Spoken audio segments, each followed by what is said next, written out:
Boa noite, senhores Leandro Lu e Vinícius Barros. Giba, tudo bem? Boa tarde, Ah, Lu. Boa tarde aí todo mundo. essa, Gui, Vini, Léo. essa, Que Léo, cara, tô louco. essa transmissão aí, Vini, Lu e Gui. bom, E aí, nós Giba, estamos Leandro fazendo, Lui, como vai? desde segunda-feira fazendo uma série de, de transmissões para divulgar o nosso evento, a quinzena de bateria do IPT. E hoje é o último dia. O evento começa segunda-feira, dia 25. Tem uma aula aberta com o Casey aqui no canal do YouTube. Casey Chorel, professor da Berkeley, com a tradução e mediação do Maurício Zotarelli. E hoje a gente está aqui para falar com vocês dois sobre a aula que vocês dois vão dar no dia 30, correto? Dia 30 de janeiro, sábado que vem. Isso. Bom, por favor, senhores, falem um pouquinho do que vocês vão falar, qual é o assunto da aula. Vocês vão falar sobre bateria e percussão, a interação entre bateria e percussão na música brasileira, em ritmos brasileiros. Qual é o assunto de vocês, da aula de vocês? Por favor. Eu falo então, Luiz, primeiro? Ok. Giba, boa tarde, obrigado aí pelo convite, pelo esse festival maravilhoso que você está criando aí, esse monte de gente convidada, o Guilherme aí como coordenador, tá lindo, maravilhoso, espero que seja um grande sucesso tudo isso aí. Eu, antes de falar qualquer coisa, eu queria pedir licença para vocês e falar de uma coisa desagradável, que aconteceu, uma coisa triste hoje, né? Hoje perdemos o maior gravador, né? O maior ritmista o músico que mais gravava aqui no Brasil, né? Ele era surdeiro, né? Antenor Marques Filho, o gordinho, faleceu hoje de manhã e aos 72 anos de idade, né? Vítima da Covid. E eu acho que foi uma perda irreparável, como foi a que nós fizemos uma homenagem para o Birania no mês passado. E eu queria deixar aqui o nosso pesar à família dele aqui, e a toda a comunidade que todos eram fãs do Gordinho, e quem nunca viu falar do Gordinho, no mínimo ouviu o Gordinho tocando, porque ele gravou tudo, era o cara que mais gravava no Brasil, não era o cara que mais gravava surdo, era o cara que mais gravava no Brasil, com um instrumento que era o surdo. Bom, então, vamos lá. A ideia nossa desse workshop é fazer uma síntese, mais ou menos, né, porque é pouco tempo, mas só para dar uma noção para quem ainda não está envolvido nesse contexto, né, que é a coisa do samba, né? Então, a gente trabalhou algumas coisas, né? O Lui é um grande baterista, mas também é um grande percussionista também. Isso facilitou bastante a gente adaptar algumas coisas somente para percussão, né? Então, a ideia principal nossa era pegar um pedaço da história da música, do desenvolvimento urbano da música popular, né? E a gente resolveu, né? Nós resolvemos começar por um que tem mais a ver já com uma coisa mais sambística, né? Que é o machixe. A gente não poderia falar do samba, do início do samba, sem falar do machixe, né? Porque o machixe foi o precursor de tudo, né? E ambos vêm da mesma vertente, né? Ambos vêm das coisas, dos ritmos afro-religiosos, né? O machixe vem do candomblé de Queto, do Ilu de Ançã, o quebra-prata de Ançã, e o samba já vem da outra vertente, do candomblé de Angola, vindo do cabula, né? Então, a gente resolveu fazer uma abordagem do machixe, né, do modo geral, porque, a princípio, as gravações originais do machixe não tinham percussão, nada. Depois que vieram adaptações. Então, você vai ouvir coisas do Pixinguinha, mesmo Ernesto Nazaré, que era piano solo, ou Chiquinha Gonzaga, mas as releituras dessas músicas já constam com percussões, né? Você vai ouvir hoje, então, num formato mais moderno, vamos dizer assim, uma leitura moderna do machixe, a gente vai encontrar pandeiro, a gente vai encontrar woodblock, ou cacheta, vai encontrar reco-reco, vai encontrar bateria, inclusive, né? A bateria é um dos instrumentos, na orquestra do Pixinguinha já tinha isso aí, né? E Radamés também usava isso como sendo Perrone e tudo. Então a gente começa com essa abordagem mostrando essa adaptação, né? Já mostrando de onde começou, de onde veio, mostrando os instrumentos de percussão e, consequentemente, a gente mostra a adaptação para a bateria disso aí, né? Aí fica ao encargo do Luiz mostrar essas coisas na bateria. Então, a gente faz uma abordagem, né, dessas coisas, tentando englobar todos os instrumentos e depois a adaptação feita para bateria, né? Aí, aí foi essa pequena introdução para entrar nesse samba que todo mundo fala, né? Que não é o samba, que a gente já comentou bastante, mas é bom comentar aqui para os que não conhecem, né? Da onde veio essa coisa, né? Em 1916, a composição do Pelo Telefone, e depois o Donga pegou e registrou ela em 1917, e aí teve até comemoração dos 100 anos do samba, né? 16 e 17, e, na verdade, depois os estudiosos mais profundos chegaram à conclusão que, na verdade, o Pelo Telefone não era uma música inédita e não era um samba, né? Mas o Donga soube fazer bem essa coisa do marketing pessoal dele, tudo, né? E ficou como o dono do samba, né? Então, a gente começa falando sobre essa, né? Vem vindo do início do machixe, passando por essa coisa do telefone, e já entrando na década de 20 do século 20, né, Luiz? Que o Luiz me corrigiu, falou assim, não, nós já estamos no século 21, então é importante falar isso. Nós estamos na década de 20, né? Nós já estamos na década de 20. Então, tem que ser do século 20. Então, a gente começa a falar sobre o pessoal da turma do Estácio e falar também da aparição do surgimento do Partido Alto, né, no Rio de Janeiro.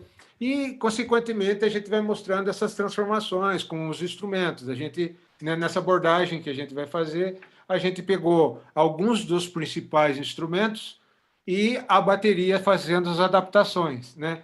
Então a gente pegou essa turma do Estácio que entrou, essa mudança de concepção do andamento, da melodia e tudo, e começou a mostrar. E aí a gente vai dando saltos grandes, né, até chegar na década de 60, né? Claro que a gente vai falar um pouquinho de Luciano Perrone, de Radamés, que são... O Luciano, além de ter sido muito importante para a bateria brasileira, foi muito importante para a percussão brasileira, foi um cara que incentivou muito o Radamés ter mais percussionistas, ritmistas, né, na orquestra da Rádio Nacional. Então, a gente vai falar sobre isso e já pulando, né, para a gente seguir aqui mais rápido, vamos chegar na década de 60, quando ele lança o disco dele, a Batucada Fantástica, a primeira Batucada Fantástica e seus ritmistas brasileiros, né?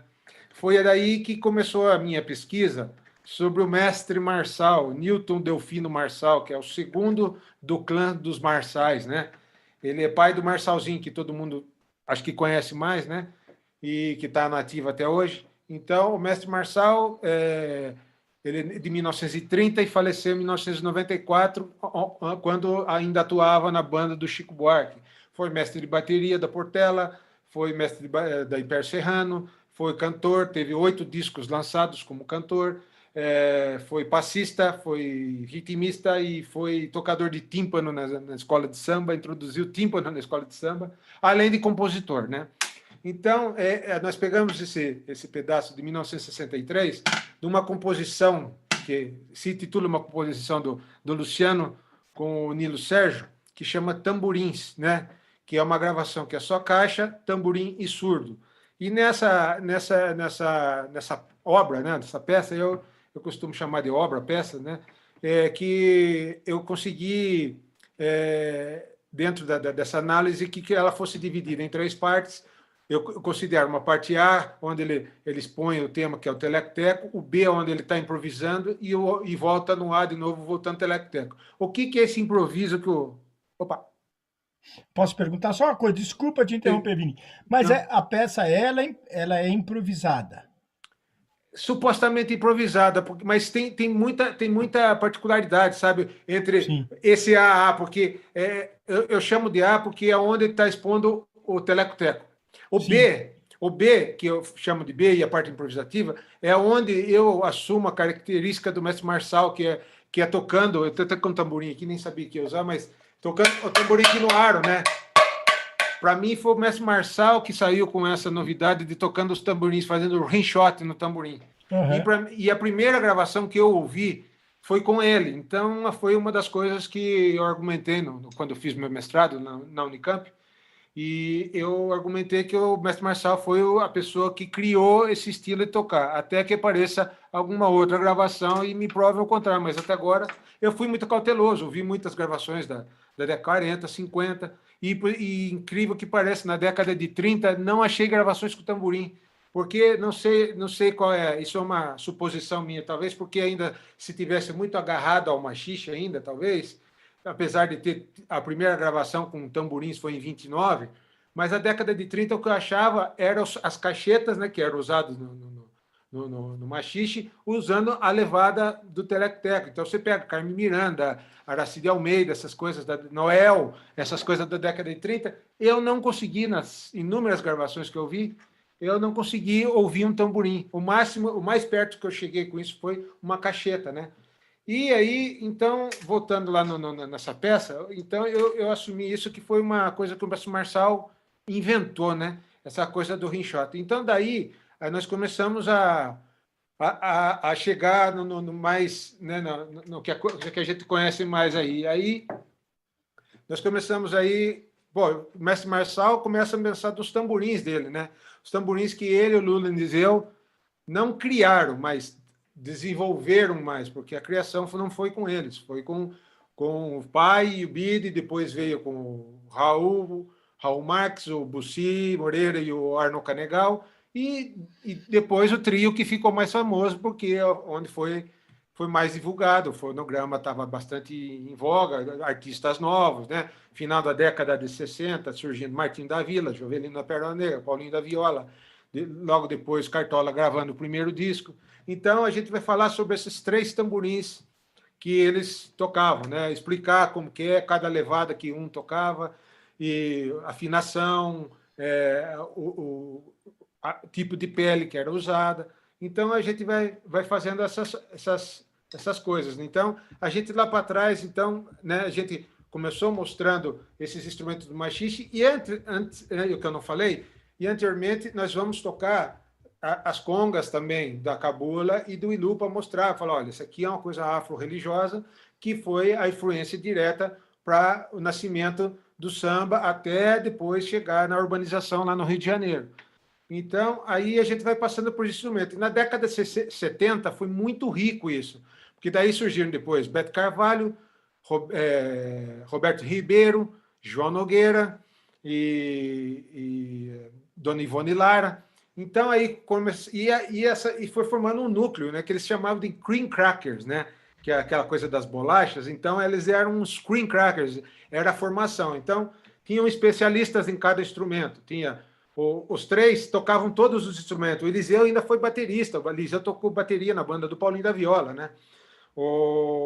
Enquanto o Marçal era o ritmista. Então, a gente pode falar, por exemplo, o Eliseu tocando bateria, pandeiro, tamborim. O Luna tocando surdo, pandeiro de choro. O Luna era pandeirista de choro. O Marçal tocando cuíca, tocando todas as outras coisas. Aí apareceu, dessa turma dos Cream Crackers, apareceu o Wilson Canegal, que era especialista em irmão do Arnaud, que era especialista em chocalho. Apareceu o Beterlau, que era especialista em agogô. E apareceu o Zeca da Cuíca também. E depois um cara que criou um instrumento chamado doutor. O doutor, né? O doutor que inventou repique de anel, né? Então, é um instrumento que é como se fosse um tom-tom de bateria, com 2 peles, né? Para quem não conhece, com 2 peles de animal e tocando com dedais de costureira aqui do lado, né? Então, a gente vai mostrar como se tocava isso e tudo. Vai mostrar, por exemplo, acho que a maior, para quem não conhece o instrumento e não sabe como funciona, é só ouvir primeiro a gravação do Incompatibilidade de Gênios do João Bosco de 76, acho.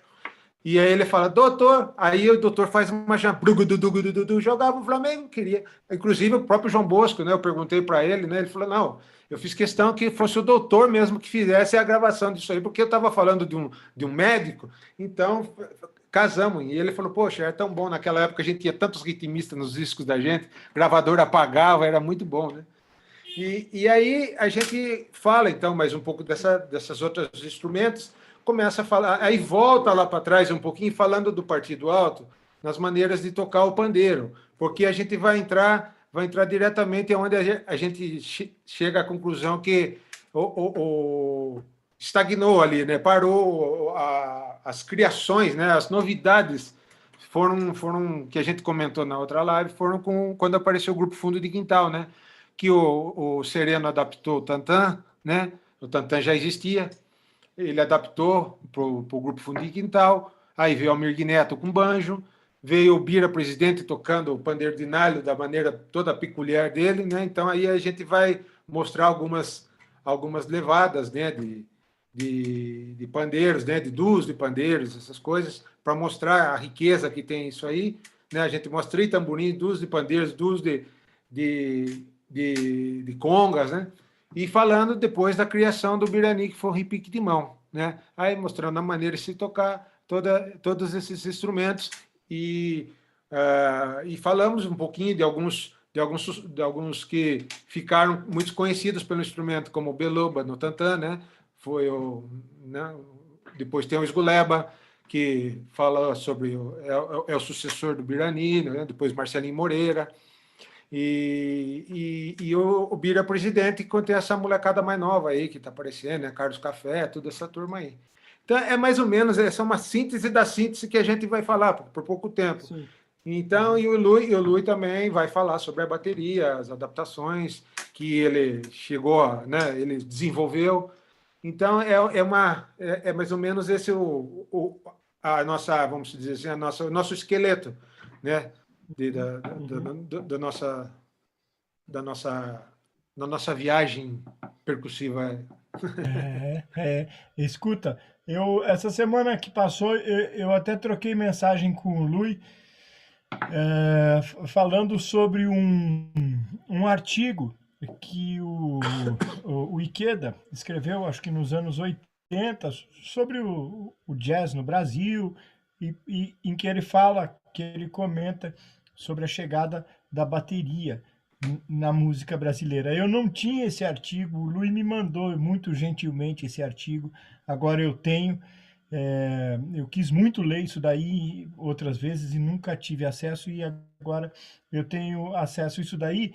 Mas o que eu queria comentar em relação a isso é que vocês partem de um ponto na história que é justamente o ponto em que o Ikeda comenta sobre a chegada da bateria no Brasil, no final da década de 10, comentando um baterista, um suposto baterista americano chamado Harry Cozain, que teria vindo da Argentina para o Brasil, parado no Rio de Janeiro, e tinha aparecido ali tocando a bateria. Isso é o que eu sei por alto, eu não li o artigo, o Lui pode me falar melhor depois, se o Lui já souber dessa história. E é interessante que isso tudo que você comentou sobre esse percurso histórico na percussão, a bateria também tem esse percurso à sua maneira, né? A bateria dos anos 10 até os anos 20 é uma coisa meio obscura, né? Uma coisa cheia de instrumentos de percussão, tudo meio improvisado em cima, né? Era um instrumento em desenvolvimento, né? Tanto do ponto de vista da construção, como da técnica de execução, enfim. E depois dos anos 30, que é quando você começa a ter a atuação mais significativa do Perrone, desses na orquestra, né? bateristas, em orquestra. E aí eu tenho a impressão que a bateria, aos poucos, vai se descolando da percussão a partir dos anos 30 e vai criando uma linguagem mais própria, né? Que é o assunto que eu acho que vocês vão falar um pouco das adaptações. Porque aí, à medida que ela vai se descolando, ela vai, ao mesmo tempo, trazendo o tempo todo a linguagem da percussão mais tocada de uma maneira particular, né? Já construída dentro da linguagem do próprio instrumento. Ô Luiz, fala um pouquinho então sobre isso, sobre as suas adaptações, sobre a relação com essas coisas que o Vini comentou, dos instrumentos, né? Que de percussão, que também não existiam, foram sendo desenvolvidos ao longo do século XX, né? Sim. E ao mesmo tempo, não ao mesmo tempo, mas foram caindo na bateria de alguma forma, né? Vocês vão falar um pouquinho sobre isso, não, Luiz? O que nós podemos falar sobre isso, por exemplo, em relação ao artigo que você comentou primeiro do Ikeda, né? Esse artigo quem me mandou foi um professor do Projeto Guri, no workshop que eu fiz para o EMESP, eu estava falando do Perrone, e aí ele comentou do artigo e falou do Harry Kozarin, que é um baterista que chegou por volta de 1917 no Brasil, né? E aí saiu uma matéria na revista Fonfon falando de um era praticamente um malabarista que tocava mais de 20 instrumentos e ainda tocava em alguns canudos estranhos, né? O artigo fala sobre isso, é bem interessante, né? Então, você comentou, você também tocou num ponto da questão do desenvolvimento da bateria, né? A meu ver, a bateria é um instrumento que ainda está em desenvolvimento, né? Nós estamos vivendo um desenvolvimento da bateria, né? O exemplo disso, assim, se você pegar os kits da década de 60 era um tamanho, década de 70 era outro, 80 era outro, aí hoje volta mais um outro tamanho, tambores mais curtos, seja ele em mecanismos de pedal, sabe, que era corrente, pode ser fita, pode ser com mola interna, mola externa, então, assim, são várias coisas que contribuem para o desenvolvimento do instrumento, né? É um instrumento muito jovem, se você pegar comparação ao violino, que ele data do século XVI, a bateria tem pouco mais de 100 anos, então é um instrumento muito jovem na história da música, né? Então isso daí falando um pouco de bateria. A questão da percussão, a meu ver, assim, essa questão que você comentou de ter colocado da bateria sair da percussão, e aí ela começa a tocar de certa maneira, começa a se distanciar da percussão, isso é uma coisa que é ruim, né? É ruim do ponto de vista musical, porque eu acho que muito mais do que falar de adaptações de percussão para bateria, porque afinal de contas não existe um ritmo brasileiro criado na bateria, né? Assim, 99% dos ritmos brasileiros folclóricos ou tradicionais vêm da percussão e são adaptados para a bateria, né? E não tem uma regra para se adaptar. Geralmente você usa o bumbo simulando um instrumento grave, para hi-hat, instrumento muito agudo, e a caixa, e aro de caixa, instrumentos médios, né? Então, isso é uma variante muito grande no instrumento.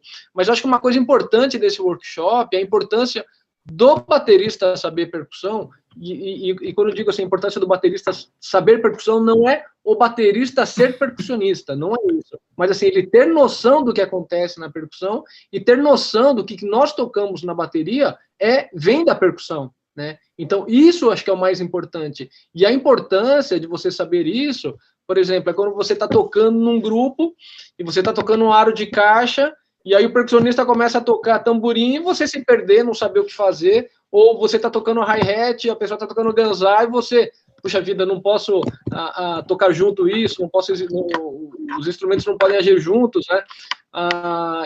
Eu então acredito que o workshop vai mostrar a questão da bateria muito mais essa questão de explorar como tocar com a percussão e como não ficar se atrapalhando e sim se complementando. Acho que essa é a palavra mais importante, né? Como complementar um ao outro, né? Como você fazer música de uma maneira mais sofisticada, mais bonita, usando a percussão como guia disso tudo, né? Sim, é interessante porque o Vini falou do Perrone e nas orquestras, e embora o Perrone tocasse usando muito referencial de percussão na bateria, né? Ou seja, do ponto de vista de timbre, de ideias e tal, você pega as gravações de orquestra, tem várias coisas de percussão tocando junto com bateria. Sim. Várias Exatamente. coisas. O Perrone gravava na Rádio Nacional com mais 3, 4 percussionistas juntos, né? Aliás, ele por um tempo ele fez questão de ter isso junto, né? Por exemplo, você está falando de gravações, é só pegarem o Concerto Carioca, que tem o Concerto Carioca tem no YouTube, o quarto movimento, que é o samba, ele está tocando bateria e tem percussão tocando junto. Eu fui gravar isso depois com a Orquestra de Campinas em 2014 ou 2015. Eu gravei com a Orquestra de Campinas. Eu já tinha tocado com a Dia Sinfônica essa obra, mas não foi feito. Eu nem sabia disso. Aí, quando eu cheguei lá na Sinfônica de Campinas, me deram a grade que eu fui ver que eram 12 percussionistas, né? Eram 6 tocadores, eram 6 tamborins. Cada 2 tocavam uma levada. Aí tinha surdo, tinha caixa, tinha pandeiro, tinha reco-reco, tinha um tímpano. E no final eram 12. Na Dia Sinfônica fizemos com 3, porque eu não sabia dessa parte. Isso não foi falado na hora, senão eu exigia que tivesse os 12. Mas você ia ter que pedir autorização para o governador, cara. Você ia ter que mandar um ofício para o governador para dizer por que 12 percussionistas, ele ia te perguntar, né, meu? Nossa, ia acabar. Imagina os 12 entrando no palco com os violinos, todos olhando para trás, que lindo que ia ser, né? Não tocar nada. Mas então, nessa gravação original, então o Luciano está tocando bateria, né? Acho que naquela situação. Então, e uma coisa interessante de se falar é que as partes de tamborins estão todas escritas, né? Claro que nós fizemos algumas adaptações ali, mas o Radamés se deu o luxo de escrever cada levada. E, claro, logicamente, é muito óbvio isso, que o Radamés aprendeu isso com o Luciano, que aprendeu isso com os ritmistas e anotou para ele, né?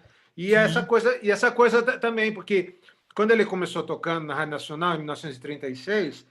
só tinha um ritmista, que era o Heitor dos Prazeres, que tocava chocalho. E aí que ele falou pro Radamés dar uma melhorada na escrita para os sopros e aquilo. E na década de 50, quando o mestre Marçal entrou no lugar do pai dele, já tinha o João da Baiana, já tinha o Heitor dos Prazeres, tinha o Marçal, tinha o Bide. Então tinha mais gente, acho. Eu acho que é 4 ou 5 ritmistas. Você vê como a importância do Luciano nesse sentido, né? Ele conseguiu vender o produto para o Radamés comprou o produto dele, e depois, na década de 60, gravando esse primeiro disco, né? O Batucada Fantástica 1, e depois de 72, ganhando um prêmio na França e tudo, cada música valorizando um instrumento, chocalhos, reco-reco, cuicas loucas, tamborins envenenados. Ele fez, né? Ele fez uma propaganda muito boa dos funcionários dele.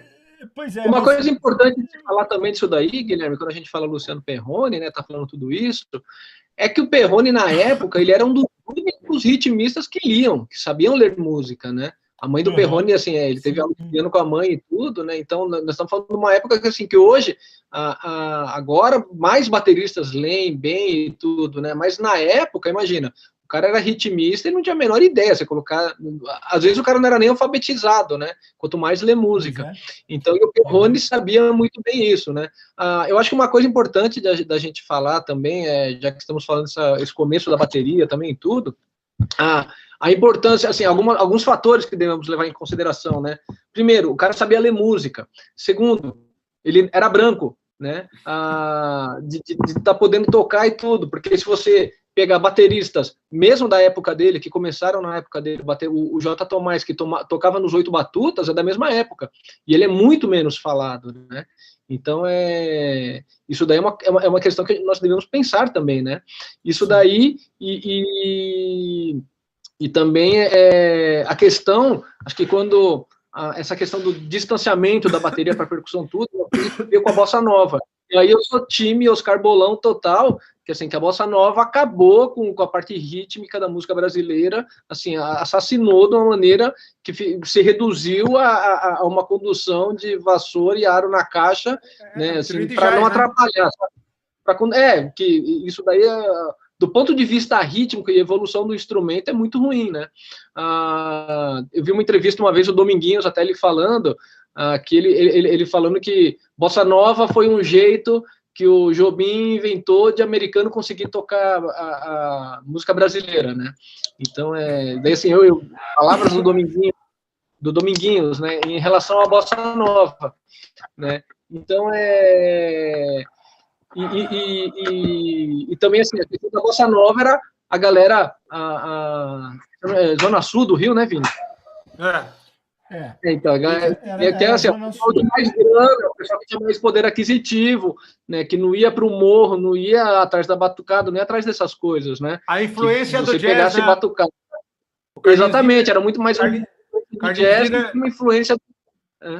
O Carlinhos Lira já fala na música dele, na influência do jazz, né? Então, pois é. Mas muito uma mais coisa, isso, então. Tem uma coisa aí que eu acho que é bem importante de salientar em relação ao papel do Perrone, porque o Perrone era um cara que me parece que tinha um acesso muito amplo junto aos músicos de samba, junto aos percussionistas de samba, do morro, das pessoas que estavam indo para o morro durante a década de 20, quando teve todo aquele processo de transformação urbanística do Rio de Janeiro, que foi empurrando o centro para as periferias e começaram a se constituir, enfim, as comunidades de favela, de morro e etc. Mas ele era muito aceito.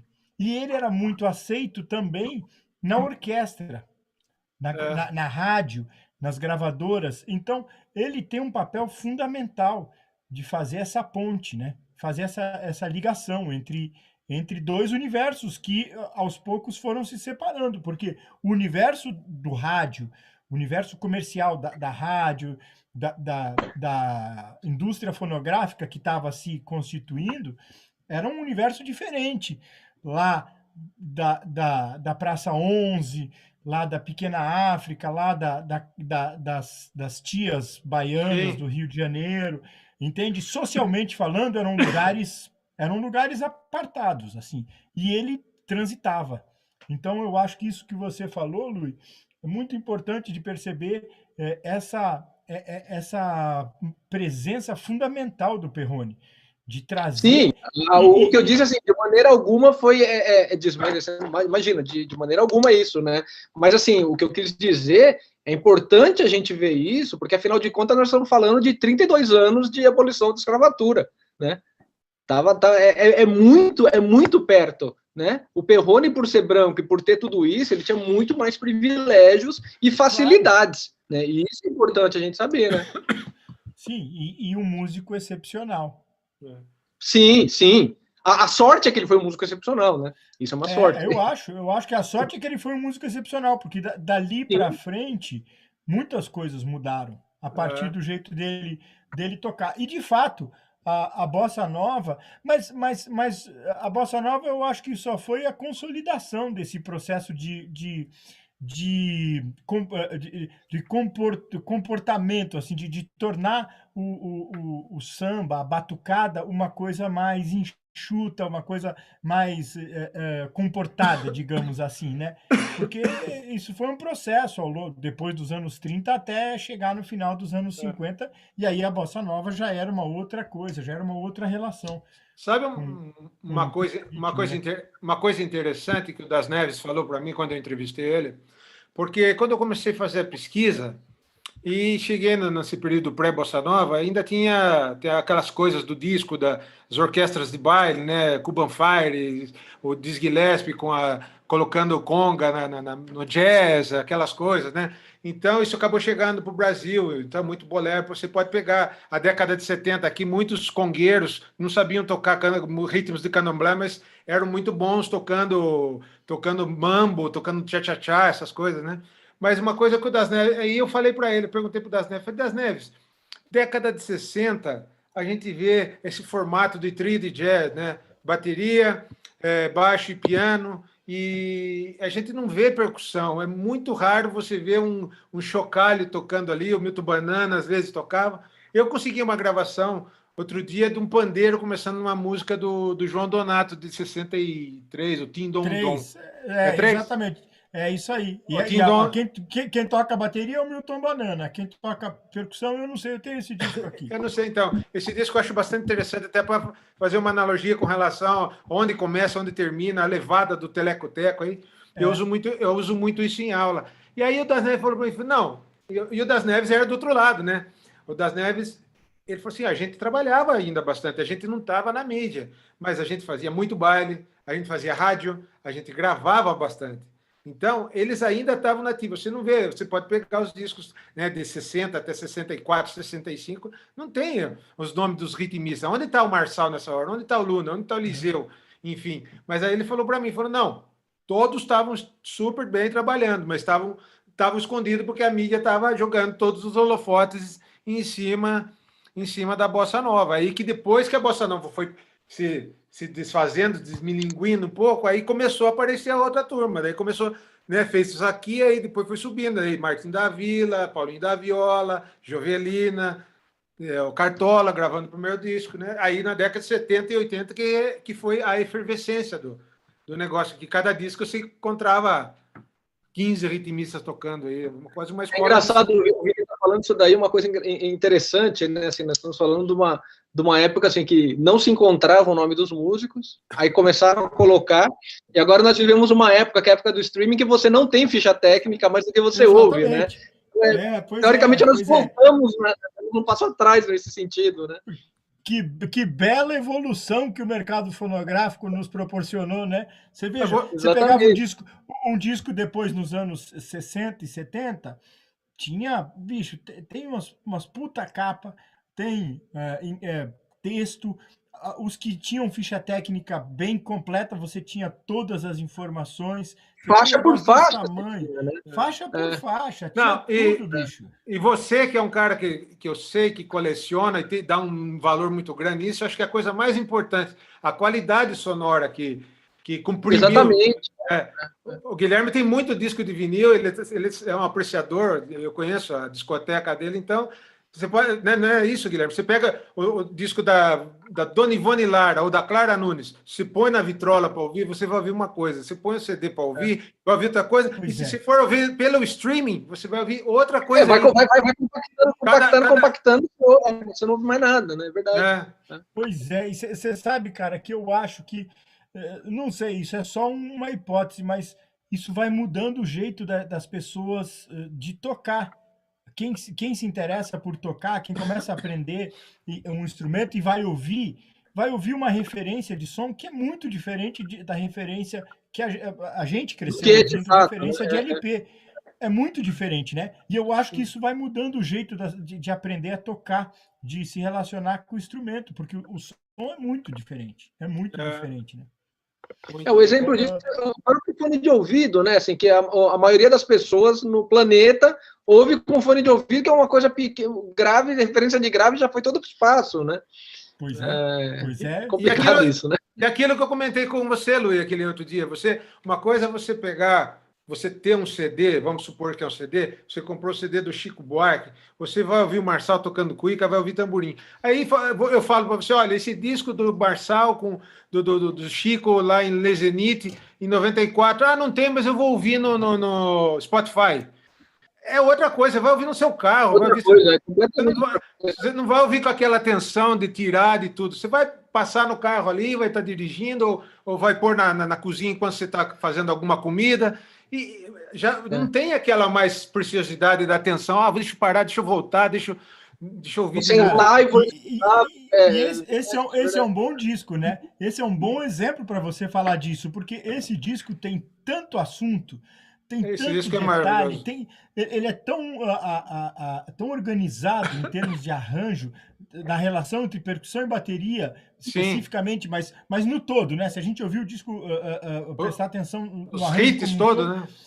Cara, tá tudo ali, tudo ali. Esse disco é uma aula mesmo.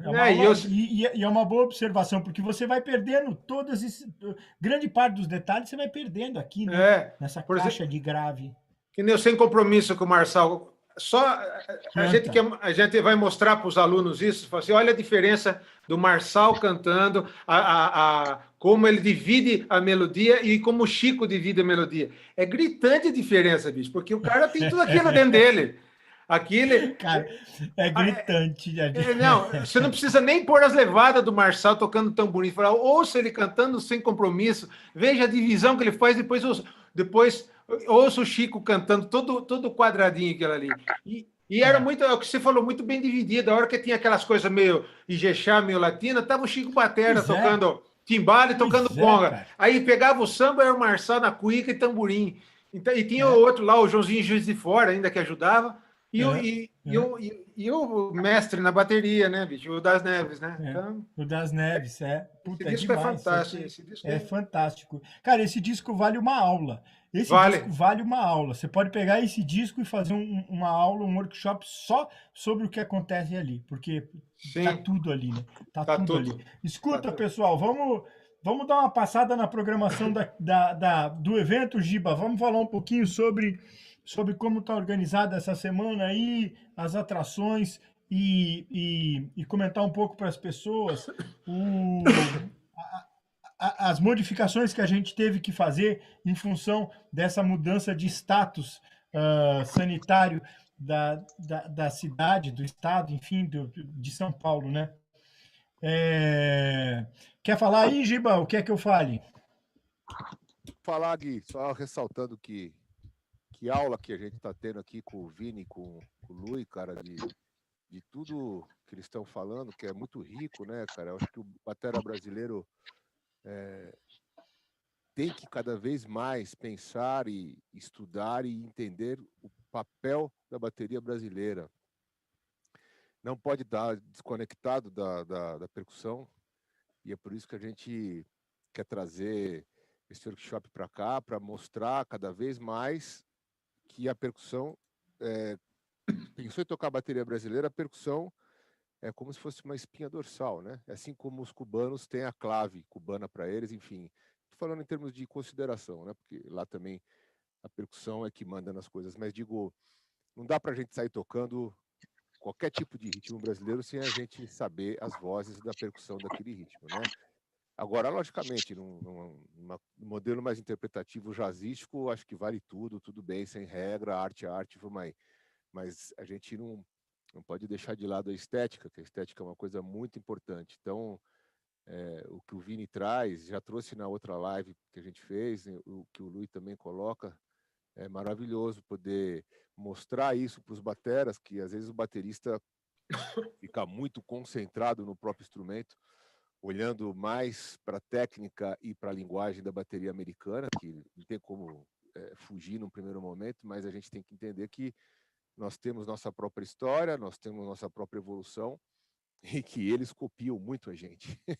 Então, obrigado, Vini e Lui, de participarem desse festival. A gente está tendo que fazer as adaptações, porque fora que vocês são dois amigos queridos, né? A gente já tive muito contato com o Lui, muito contato com o Vini, de ligar, de falar um com o outro, de conversar. Fizemos pós-graduação, eu e o Lui juntos, né? Sobre música brasileira, e foi muito legal aquele curso, né, Lui? Aproveitamos muito, né? Aprendemos muito, né? Foi mesmo. Foi mesmo, né? Então, é importante a gente falar também, porque aqui o Brasil não deve nada para os cursos estrangeiros, muito pelo contrário, né? Eu acho que cada vez mais vai ter pessoas do mundo estudando a nossa cultura musical. O Vini também, temos uma longa conversa aí de anos, conversando sobre música, sobre mestrado, como não ficar louco no mestrado, né? E agora o Lui deve estar... Então aproveita os três e me conta como é que é isso. O Guilherme foi... Aqui tem 3 caras que, se não fossem os 3 caras aqui, eu pirava para fazer o mestrado, né? O Guilherme puxou a fila, aí eu fui atrás do Guilherme, aí o Giba veio atrás de mim. E agora é o Lui, né? Então tá um negócio assim, né? Tá muito louco o negócio aqui. Tem um jeito, né? Mas, E que a gente... gozado dessa tela que eu estou vendo aqui, porque são 4 estudiosos da música brasileira, enfim, da música, né? Não vamos ficar falando da música brasileira só porque todo mundo estudou jazz, aqui todo mundo gosta de tudo, mas digo, o nosso compromisso de poder querer, né, a informação, querer saber como é que nos preparar para dar aula, porque a gente não quer dar aula de qualquer jeito, a gente quer passar a coisa certa, então isso é muito legal de sentir que nós temos essa preocupação com a nossa arte, com o lance de estudar, né, estudar, aprender e passar certo, né, a didática, e querer tocar. Todo mundo aqui adora tocar, então não somos professores, né, que as pessoas entendam que nós temos carreira como performers, né, como músico, instrumentista. Então é muito legal poder trazer músicos que tocam, mas e que pesquisam, né? Que é o caso do Gui, que é o teu caso, Vini, o caso do Lui. Eu acho que eu me considero isso também, né? Porque a gente já fez de tudo, né, Lui? Né, Vini e Gui? A gente já fez de tudo. Já tocamos em baile, já tocamos em casamento, já tivemos projetos artísticos, já tivemos projetos em que a gente tinha que mais desempenhar. E sem esse conhecimento, a gente não consegue vencer, né? Então, assim, isso que é importante para a gente passar para a galera. Faz parte da carreira do músico o músico bem sucedido no sentido de ele conseguir viver da música. Eu não estou falando de músico ser bem sucedido que o cara é rico, não. Para mim, músico bem sucedido é o que consegue viver da música. Já tá bom para caramba, né?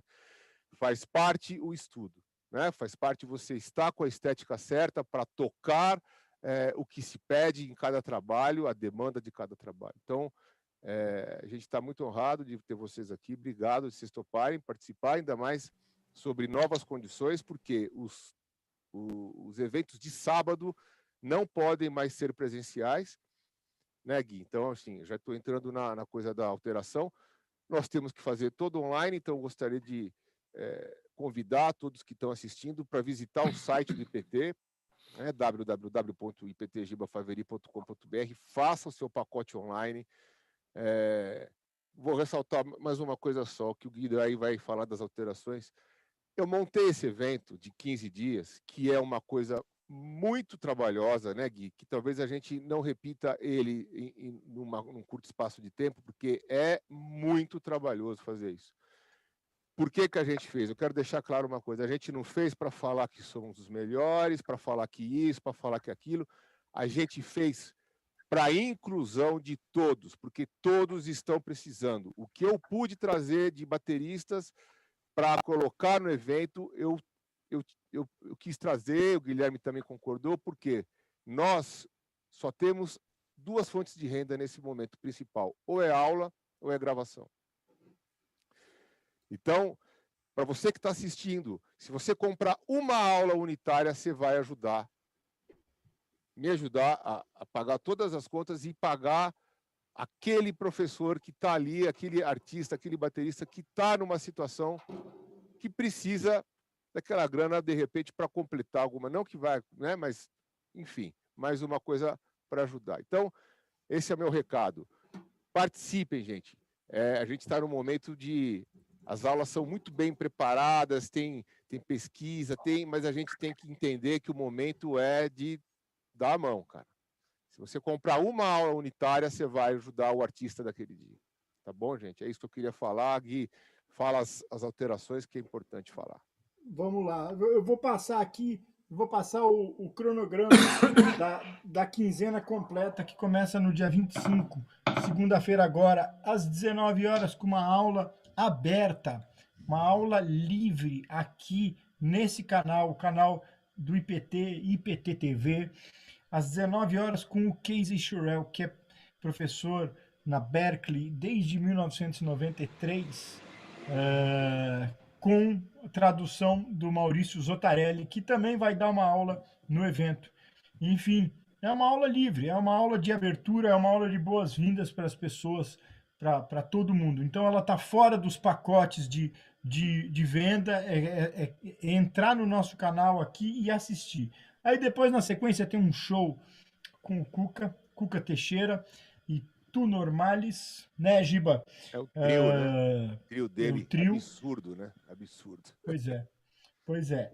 E depois começam as aulas na terça-feira, terça-feira, dia 26. Aí a gente vai ter as alterações que o Giba comentou agora. Então, terça-feira, dia 26, a gente vai ter a aula do Daniel Pinheiro, às 17 horas. Essa aula, até antes de ontem, estava agendada para as 21 horas, em função da mudança no status sanitário do Estado. Ela foi para as 17 horas, e depois, às 19, aula do Ricardo Berti, que é professor da casa.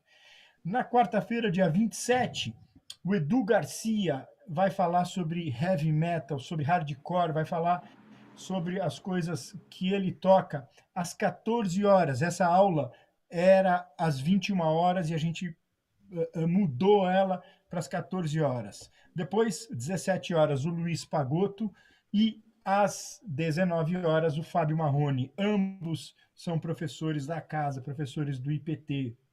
Na quinta-feira, dia 28, tem o Cleverson Silva, às 17 horas. Também é uma aula que mudou, era às 21 horas, foi para as 17. E depois, na sequência, às 19, o Diego Gil, que é o coordenador do IPT, coordenador dos cursos regulares do IPT, também vai dar uma aula às 19 horas.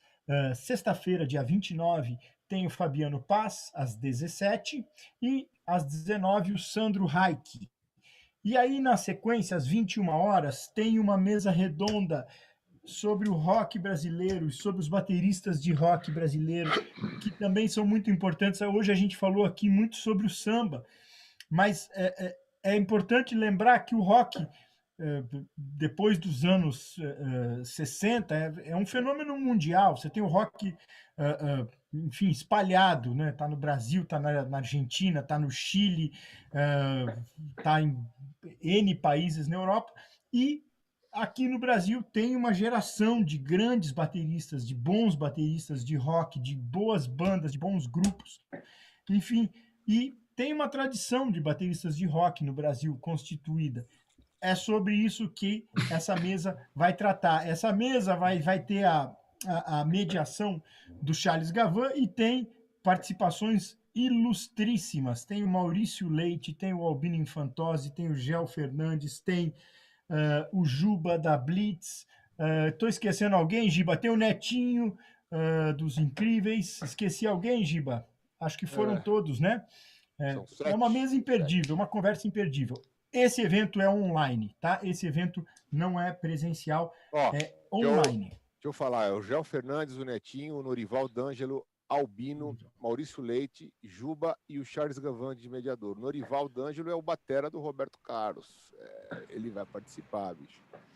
Netinho todo mundo conhece, Gel Fernandes do Rádio Táxi, Albino gravou com Deus e o Mundo, um dos caras que mais grava, Maurício Leite, educador e artista solo, o Juba da Blitz, também artista solo, e o Charles Gavan, ex-batera do Titãs, ele é o cabeça daquele programa O Som do Vinil, né? Que é super legal, ele faz uma grande pesquisa, o Charles Gavan tem um trabalho de pesquisa da música brasileira muito forte, né? E vai estar aí. É um roqueiro que pesquisou a música brasileira, né? Sabe tudo de samba jazz, e as entrevistas dele são maravilhosas, né? É isso. Vamos lá, seguindo. Dia 30, a gente tem esses dois que estão aqui com a gente nessa transmissão, esses dois amigos, Vinícius Barros e Leandro Lui, vão falar às 4 horas, mas antes deles vai ter o Mário Fabre, às 2 horas, e depois deles tem o Carlos Bala, às 18 horas. Então, a aula do Vini e do Lui, pessoal, para quem está assistindo a gente, novamente, dia 30 de janeiro, às 16 horas, evento online, pacotes online são ótimos.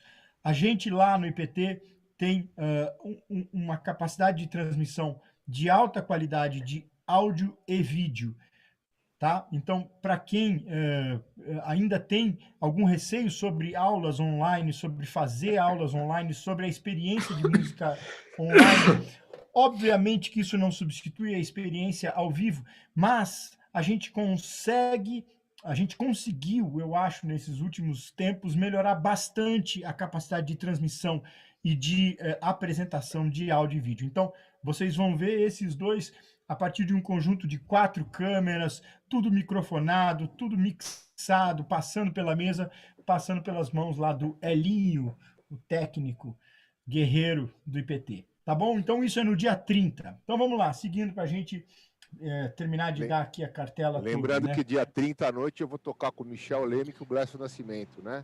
Pois é. Tem esse show também online, evento online, na sequência, às 21 horas. Isso. Segunda-feira, dia 1º, a gente tem às 17 horas o Douglas Maior, que é professor da casa, e às 19 horas o Max Salum. Depois, terça, dia 2, o Ramon Montanheira, às 17 horas, e a Bruna Baroni, às 19. O Ramon ia dar essa aula às 21, então a gente mudou para as 19 para ela acontecer presencialmente.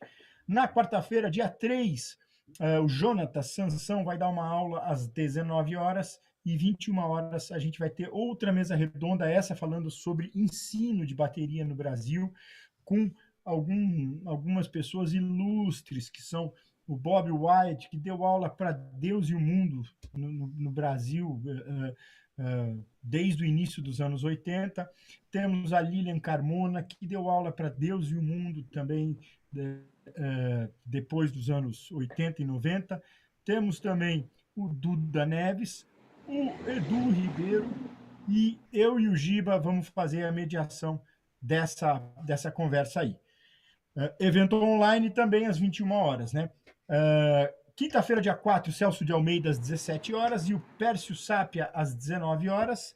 Sexta-feira, dia 5, o Giba vai dar uma aula às 17 horas, e o Igor Wilcox, às 19 horas. E depois, fechando o evento no dia 6 de fevereiro, tem o Maurício Zotarelli às 2. Eu vou dar uma aula às 16 horas e o Maguinho Alcântara vai dar a última aula às 18 horas. E fechando a nossa quinzena, tem um show do Carlos Bala em trio, também com transmissão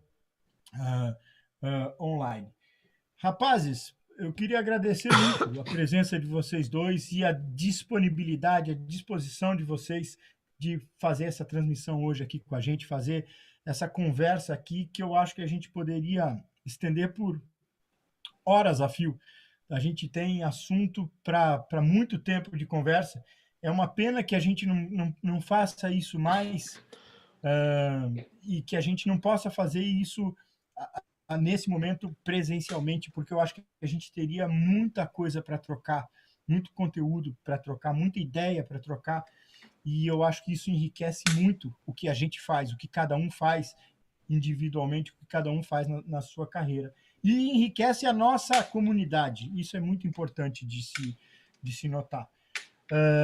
Vini, Lui, obrigado mesmo em nome do IPT, em nome do evento, pela disposição de vocês. Novamente, pessoal que está nos assistindo, essa é uma aula muito especial, é uma aula muito diferente de todo o conteúdo. A gente tentou programar o conteúdo com coisas muito diferentes entre si, mas essa é uma das pouquíssimas aulas em que a gente vai ter um panorama muito, muito completo e interessante sobre percussão e a relação de bateria com percussão. Outros professores vão falar disso, mas ninguém vai falar disso em conjunto, junto com um outro percussionista. Então, isso é uma oportunidade única para vocês que estão assistindo, para vocês que querem fazer o evento, para vocês que querem estudar, de ouvir dois excelentes percussionistas falando sobre essa relação de percussão e bateria. E o Lui, além de excelente percussionista, é um excelente baterista. Tá bom? Rapazes, vocês querem falar alguma coisa para encerrar o evento? Eu gostaria de falar duas coisas. A primeira, em relação a essa questão que eu estou falando, que não é só técnica, não é só sentar lá e ficar malhando, e ficar... Claro, isso também faz parte, né? Mas a questão de... para a bateria, tem um livro que saiu recentemente, do Diego Zangado e do Fernando Badios, chamado Samba de Bateria. E lá eles fazem um texto maravilhoso, falando antes, contando a história do samba, contando a coisa dos instrumentos de percussão. Então, isso daí é muito bacana, assim, as pessoas conhecerem, é um trabalho recente. Isso que o Giba falou, a questão de investir e, assim, entender que o artista não vive de arte, é importantíssimo, né? Uma aula que a pessoa compra, um workshop que ele faz e tudo, é importantíssimo. E a questão do Giba, de agradecê-lo, porque isso daí eu gostaria de fazer aqui publicamente. O Giba, assim, sempre abriu as portas, não só para mim, mas assim, para todo projeto que eu queria mostrar e fazer alguma coisa. Quando tinha o EMT, o Giba sempre falou: ô Gibão, pode fazer. Cara, ele corria atrás, agitava a data, agitava propaganda, fazia tudo assim, e sempre numa baita gentileza, né? Então, assim, Gibão, não é a minha admiração por você como músico, você sabe que é grande, mas essa admiração por você como fomentador da bateria no Brasil, assim, é importantíssimo o seu papel nisso. Então, eu gostaria de agradecer e deixar claro assim, a minha admiração por esse trabalho que você faz, não só por ter aberto as portas para mim sempre, mas assim, por estar sempre a preocupação que você tem, por exemplo, com o Bala, com o Duda Neves, com gente que fez a história, com bateristas que fizeram história no Brasil. Isso daí é uma coisa assim, é muito importante as pessoas entenderem e saberem quem veio antes da gente e que a gente anda por essa estrada, né? Então, isso daí é muito legal, assim, você está sempre lembrando isso, né? Então, brigadão. Pô, deixa eu responder, daí o Vini fala. Você citou meu nome. Você citou meu nome. Você falou de mim, né? Mas olha só, você vai usar a réplica, ele tem direito à tréplica, tá bom? Aí eu deixo Obrigado, Guilherme, obrigado. Luiz, eu te agradeço muito, cara. A gente tem uma amizade já de alguns anos, cara, e ficou mais próximo ali a gente sempre teve, né, nas coisas do Bob junto, puta de uma vibe, e ficamos mais próximos na nossa pós. Então, eu te agradeço a amizade, você me ajudou na pós, né? Você me mandava as coisas, os PDFs, você me ajudou. Então, eu que tenho que agradecer publicamente, porque eu acho que é isso mesmo, ninguém faz sozinho as coisas, cara. Ninguém faz sozinho.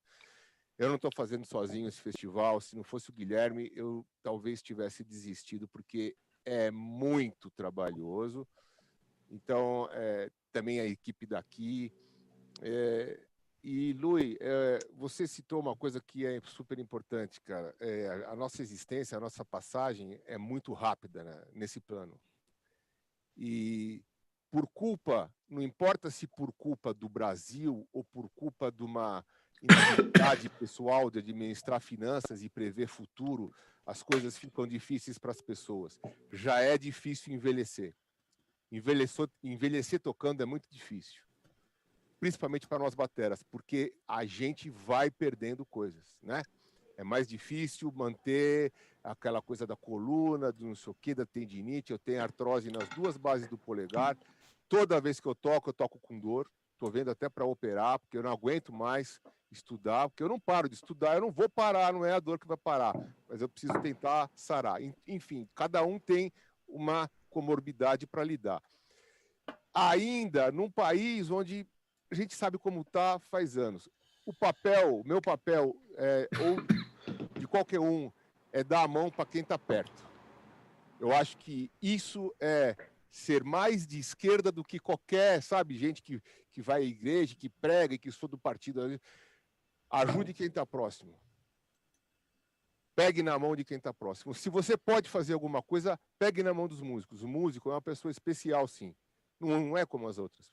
A gente ouve música diferente. A gente se sensibiliza diferente. A gente toma derrota, muitas derrotas. Você é tirado de trabalho, você não sabe que tem alguém passando perto. A gente sabe como é que é. Não que não tenha nas outras profissões, mas na nossa tem muito. Porque não é uma profissão de formalidades, então fica aquela coisa solta, parece que não, mas tem. Então, eu tento trazer todo mundo. É isso que eu quero deixar claro. Quando eu abri essa escola, porra, mas você está querendo abrir o que é? CBF, não sei o quê. Não é isso. Não é seleção, não é All Stars. São as pessoas que estão próximas de nós e que tem que ter um lugar que, de repente, não dá mais para dar aula aqui, não dá mais para dar aula ali, assim. Por que não fazer um lugar onde podemos concentrar isso E às vezes, essas pessoas que foram nossos mestres, a modernidade pegou todo mundo, né? Esse negócio das mídias, tá? Nem todo mundo tem uma habilidade de mídia, que não sei o que, ele se modernizou. Então vamos aí, vamos dar a mão e trazer e ter cuidado com todos os mestres, que sem eles nós não estaríamos aqui, cara. Poderíamos estar aqui de outra maneira, ou não. Porque às vezes quem mostra o caminho... Exatamente, é isso né? mesmo, né? Pavimenta estradas para você deslanchar, certo? Então, isso é uma missão espiritual. E eu não me gabo disso. Eu quero que se todos pudessem ajudar quem está perto, seria bom. Tem gente que não pensa assim. Tudo bem, eu penso, eu sei que aqui tem 3 pessoas que pensam. Se a gente der a mão, cara, é mais fácil. Entendeu? Né? Ah, não pode. Quanto você pode pagar? Ah, beleza, tá bom. Não vou cobrar aqui, porque, entendeu? Ah, eu posso pagar um pouco, vou pagar. É isso. Ah, eu não vou trabalhar, vai você no meu lugar. Eu já fiz isso. Já me ligaram, eu sabia de um batera que estava precisando, eu passei o trabalho. De verdade, juro. Teve outra vez que o cara quebrou a perna, eu fui no lugar dele e a grana foi pro cara, não foi para mim. Eu acho que são essas pequenas coisas isoladas que a gente faz, que a gente empurra a nossa classe para frente, porque é muito difícil viver de música. Mesmo nós, Guilherme, Vini e Luiz, que a gente tem uma posição diferenciada, porque a gente conquistou algumas coisas que nos traz um pouco mais de estabilidade. Mas, ao mesmo tempo, a gente pode não ter nada. O ano passado eu não tinha mais a Cantareira e eu não tinha mais a MT antiga. De uma vez só, uma profissão de 20 anos que eu tinha e uma de 16 anos que eu tinha. Montei o IPT. Graças a Deus. E agora, o que eu puder fazer pelos bateras que tiver a meu alcance, eu vou fazer, porque é maravilhoso poder ver esses caras circulando aqui. A gente não para de aprender. Então, é isso, Luiz. Obrigado a tua consideração, a tua posição, o que você falou de mim. Assim, às vezes é difícil de abarcar tudo, mas é missão para mim, e é missão espiritual. E eu vou fazer o que eu puder pela classe da bateria brasileira. Trazer a percussão para perto. Não dá para conceber ter uma escola de bateria no Brasil sem ter percussão, cara. É por isso que eu quero o Vini aqui, quero o Márcio Forte, eu quero os caras que empurram a percussão. Então é isso. Chega, não falo mais nada.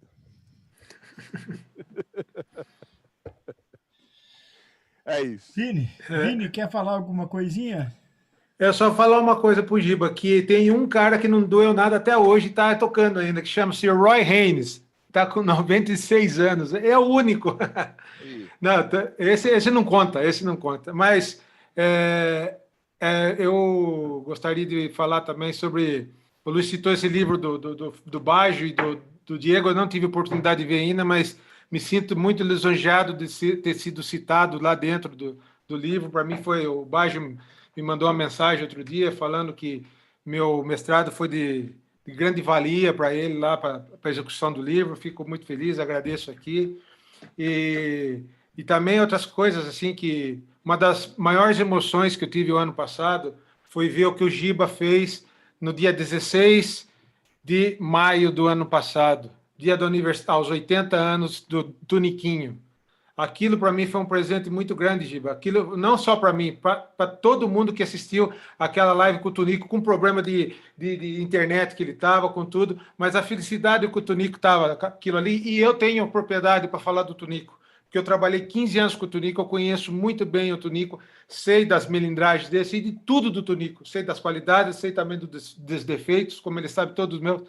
Então, para mim, aquilo lá foi um privilégio, parecia que eu estava sendo entrevistado, assim, aquele momento que ele comentou sobre o baterista do Spock, fazendo referência para ele, eu estava do lado do Tunico a hora que o cara falou isso para ele, falando, não foi o Tunico que inventou isso, eu vi o cara falando, olha, eu aprendi a tocar bateria vendo você na televisão, lá em Recife, sabe? Então, isso para mim foi uma coisa assim, foi um presente que você nos deu, Giba, com isso. Outra coisa, o que você fez pelo Rubinho, que foi um cara que fez muito por você também, isso tem que ser falado aqui também, você e o Pércio, né? Então, fizeram tanto, foi uma troca, né? No final, você estava fazendo homenagem para ele, fez coisa para ele e tudo, e ele te ajudou lá para trás. Então, esse reconhecimento é muito importante que as pessoas saibam disso, né? E outra coisa, eu estou bastante feliz pelo Giba ter me convidado a trabalhar nessa escola, que quem não foi ainda, por favor, vá conhecer, que é uma escola maravilhosa. O Giba fez com muito carinho essa escola.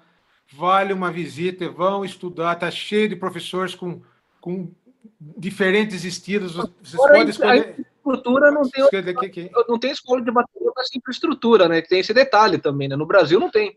Né? Então você pode ter uma aula de rock, como ter aula de jazz, como ter aula de funk, ter aula de tudo lá, e ter aula de percussão também, né? Então isso é importante. E vão fazer uma visita, façam suas inscrições, o festival está maravilhoso. O trabalho que esses dois caras estão tendo é um trabalho absurdo, mas com certeza vai ser gratificante no final, porque vai estar cheio de gente, muita gente aprendendo. Obrigado, Guilherme, aí pela essa programação que você ajudou o Giba a fazer. Obrigado, Giba, pela ideia, pelo espaço e pelos convites aí. Vai ser um sucesso, porque só o esforço que vocês estão fazendo é merecedor disso aí. Tá bom? Muito obrigado e é um prazer enorme estar com vocês. Trabalhei com vocês na Cantareira e agora voltando a trabalhar com vocês de novo, para mim é um privilégio isso. Obrigado. Senhores, muito obrigado pela oportunidade de falar com vocês.